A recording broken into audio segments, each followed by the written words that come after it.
সেটা হলো যে আল্ট্রাসোনোগ্রাম কি জন্য করবো, একটা মানুষ আল্ট্রাসোনোগ্রাম কি জন্য করে। নরমালি যাদের বয়স 40 তাদের অন্তত বছরে বলি একবার একটা আল্ট্রাসোনোগ্রাম করবেন, একটা সিরাম ক্রিয়েটিনিন টেস্ট করবেন, একটা ডায়াবেটিস টেস্ট করবেন, একটা ইসিজি টেস্ট করবেন, একটা লিপিড প্রোফাইল মানে কোলেস্টেরল টেস্ট করবেন, একটা সিবিসি টেস্ট করবেন।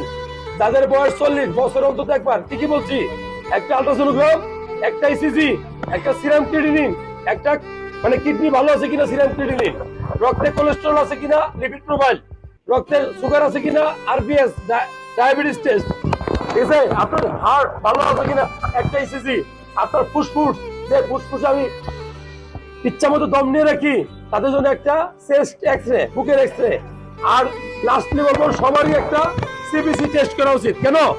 সিবিসি মানে কি? কমপ্লিট ব্লাড কাউন্ট, অর্থাৎ আপনি ওইটুকু টেস্ট করলে আপনার রক্ত কত